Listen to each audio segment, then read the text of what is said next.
채권을 투자하는 입장에서 이 투자하는 방법도 여러 가지가 있잖아요. 알채권을 그냥 사는 방법도 있을 거고 펀드 투자하는 방법도 있고 요즘 ETF 투자하는 방법들도 있을 텐데 실질적으로 와서 보면 이 세 가지 장단점이 각각 있을 것 같아요.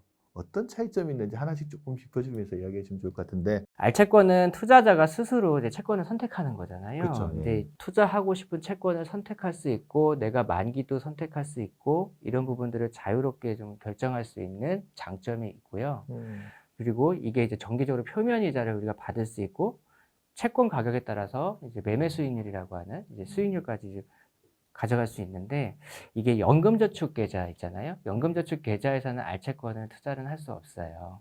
고게 음. 하나의 좀 이제 연금저축 투자자들한테 좀 아쉬운 부분일 수 있고, 반면에 이제 예를 들어 하나의 어떤 회사채들도 들어가서 투자를 할 수 있기 때문에 음. 종목 선택을 잘못한 경우에는 그 개별 이 기업이 갖고 있는 신용 위험이라든지 또는 이런 개별 위험에 그대로 노출이 될 수 아. 있습니다. 내가 채권을 사고 난 다음에 그 회사에 무슨 문제가 생기거나 이랬을 때는 그 신용위험에 그대로 다 네. 노출돼서 손실을 다 감안을 해야 되는 네, 거군요. 맞습니다. 채권형 펀드는 단일 종목의 채권으로 투자가 되지 않기 때문에 투자자의 입장에서는 어떤 종목의 선택권이 없다라는 단점이 있죠. 솔직히 채권형 펀드 사면 그 안에 뭐가 들어있는지 잘 네. 모르고 투자하시는 경우들 꽤 많거든요, 대부분. 또 하나는 이제 보통 우리가 알채권을 갖고 있으면 표면 이자라고 하는 게 이제 음. 내가 체감적으로 확보가 되는 수익으로 인식을 할 수 있는데, 음음. 펀드는 이 펀드의 기준 가격이 변화하는 거에 따른 매매 차익을 추구하는 형태이기 때문에 음. 요게 어떤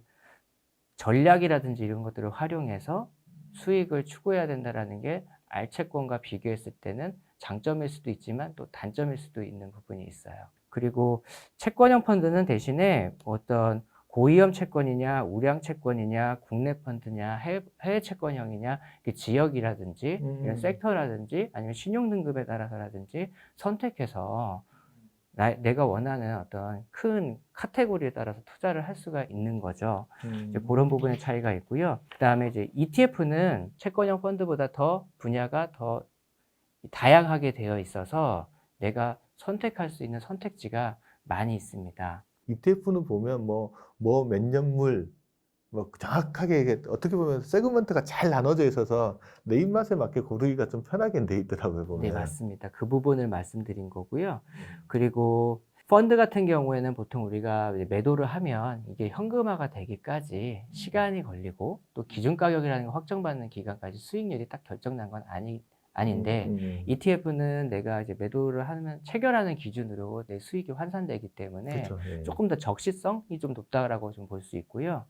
ETF가 가지고 있는 단점이라고 말씀드릴 수 있으면, 우리가 해외에 투자한다라고 했을 때 이 채권형 ETF는 환율 노출이 되어 있는 형태의 ETF가 대부분입니다. 환 노출형 형태의 ETF가 많기 때문에 채권에 대한 수익은 있었지만 환율이 하락하면서 내가 봤던 수익이 반감되거나 또는 손실을 볼 수 있는 경우도 발생할 수 있어요. 그쵸. 올초같이 그 환이 우리나라 통화가 약세로 막 가고 있을 때는 오히려 노출시켜 놓고 가는 게 해외 미국 거 채권 같은 거 가진 사람한테 이득이겠지만 11월 중순 이후로 초순 이후로 이렇게 떨어질 때는 또 반대의 경우도 생길 수가 있겠네요. 네, 맞습니다. 채권에 직접 매입하시는 분들이 꽤 많다고 하셨는데 그분들 입장에서는 이걸 중간에 시장에서 팔거나 그럴 수 있을 것 같기도 한데 실질적으로 그런 분들이 많은 건지 아니면은 만기까지 보유하고 가시는 분들이 더 많은 건지 그럼 중간에 시장에 팔 때 어떤 리스크 같은 건 없는 건지 그것도 한번 좀 짚어주시면 좋겠거든요. 알채권의 형태에서 거래를 조금 이제 같이 음.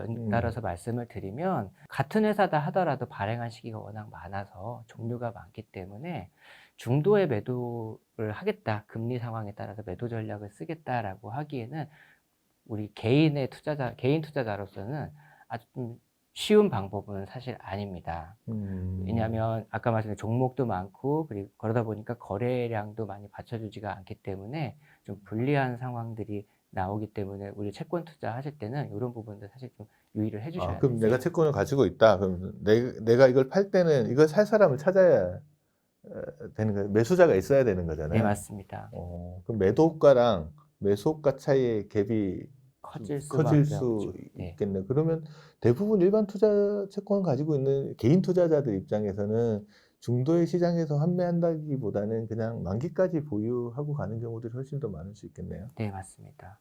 보통 만기 보유 전략으로 투자하시는 분들이 많이 있으세요. 투자할 때 잘 생각해 봐야 되겠네. 내가 이 정도 기간까지 내가 투자할 때 유동성 문제가 있나 이것도 저 판단을 해보시고 투자하는 게 좀 필요할 것 같다는 생각이 듭니다. 그러면 채권을 사고 팔 때 이건 물어보기 좀 그거 하긴 한데 타이밍 언제 사고 팔아야 되느냐 일반적으로 뭐 지금 시점을 기준으로 매매 타이밍을 결정한다고 하면 어떤 부분들을 유의해야 되는지 유의점 중심으로 한번 좀 이야기해 주시면 좋겠습니다. 최근의 상황을 예를 들어서 설명을 좀 해드려 볼게요. 예금뿐 아니라 채권의 수익률 시장에서 금리 시장에서 나타나는 현상을 보면 3년 이내에 만기가 짧은 것들의 금리가 더 높습니다. 장기 금리보다. 3년짜리 금리가 지금 10년짜리 금리보다 약간 더 높게 네, 형성돼 있다는 맞습니다. 거죠. 우리가 흔히 이걸 장단기 금리가 역전되었다라는 표현을 하는데 예. 원래 예전 같으면 단기물의 금리가 낮은 편이고 장기로 갈수록 이제 그게 금리가 높아야 일반적인 되는데 노멀한 시장에서는 그렇게 네. 가는데 지금 역전돼 있는 네. 느낌이 있네요. 지금이 이제 그런 상황인데요. 그러면 이 타이밍을 좀 전략이라고 좀 생각을 해서 말씀을 드리면 예. 이 상황에서 선택을 해야 될 것 같아요. 어떤 거냐? 3년 이내에 높은 금리를 얻고서 다음에 투자를 나중에 생각하실 건지 아니면 지금의 장기금리도 예전의 장기금리보다는 높은 수준이거든요. 그러면 이 장기금리 여기서 금융상품이나 이런 채권들을 매입을 해서 그 장기 만기까지 끌고 가는 장기적으로 이제 수익을 확보하는 전략을 펼칠 건지 이 두 가지를 비교해 보시고 결정하시는 게 가장 적절한 전략이라고 저는 생각이 듭니다. 그러니까 이제 단기적으로 그냥 한 3년 정도 기간 동안 확정된 이자를 받아먹으면서, 그러니까 지금 괜찮으니까 괜찮다 이렇게 갈 건지, 아니면 지금 장기금리가 단기금리보다 약간 낮기는 하지만 전반적으로 봤을 때는 높은 수준이라고 보면 향후에 금리가 이거보다 더 낮아진다라고 생각하면 아예 장기물을 보유하고 가는 것도 하나의 전략일 수도 있다. 그 판단이 필요하다. 네, 맞습니다. 이 말씀을 하시는 것 같습니다. 그러면 여하튼 투자는 이제 본인이 잘 시장관을 어떻게 가지고 있느냐에 따라서 판단을 해보는 거가 되게 필요할 것 같네요. 그러면 마지막으로 이제 연금 투자하시는 분, 연금 투자자가 채권 투자할 때 좀 이 점은 좀 유의했으면 좋겠다. 그거 조금 한번 정리해 주시면 좋을 것 같습니다. 앞서 언급드린 대로 채권도 복잡한 형태를 가지고 있어요. 주식만큼이나 복잡한 형태를 가지고 있고요. 그리고 우리 금융기관에서 제공하는 앞으로 시장이나 이런 정보들이 그대로 다 맞을 수는 없습니다. 그런데 시장 판단 이외에도 우리가 고려해야 될 사항들이 많았다라는 부분들을 확인할 수 있었는데요. 예를 들면 이제 이게 연금이니까 인출과 관련한 나의 재무적인 상황이라든지 아니면 채권으로 운용해서 이 목적하고 기간이 있을 거 아니에요. 어느 정도는 채권으로 운용했다 투자를 하겠다라든지 이런 가지들이 있을 거고요. 그다음에 향후에 이제 이거는 조금 이제 아예 연금 계좌가 아니라 보통 우리가 일반적인 증권 투자 계좌에서도 연금이라고 생각해서 운용하시는 분들 같은 경우에는 향후 이제 세제 환경이 어떻게 변하느냐에 따라서 세제 환경. 네, 세후 수익률에 변화를 줄 수 있기 때문에 그런 부분들도 고려를 해야 되고 해외 채권을 투자하시는 경우에는 환율이나 이런 거시경제 환경 변화라든지 이런 부분들까지 복잡한 상황들이 존재하기 때문에 어떤 시황의 단편적인 정보나 아니면 내가 그 금융기관에서 뭐 금리라든지 이런 것들만 제공받은 단편적인 정보를 가지고 투자를 하시는 것보다 자금을 운영하시는 것보다는 전문가와 좀 이런 여러 가지 복잡한 상황들을 고려해서 상담을 하시고 결정을 하시는 게 더 좋을 것 같습니다. 내가 투자를 하기 전에 자기 이제 내 투자 기간이 어느 정도 되느냐, 그다음에 이게 세제 환경이 앞으로 어떻게 변할 건지도 한번 생각을 해보고 이런 것도 충분히 고려하고 특히 해외 투자하신 분 환율까지도 좀 한번 판단을 해보는데 개인이 이거 다 판단하기에는 좀 어려우니까 네. 전문가와의 상담을 꼭 한번 해보시고 의사결정을 하는 게 좀 좋겠다는 말씀인 것 같은데 팀장님 찾아가면 잘해주시나요? 네, 잘해드릴 수 있습니다.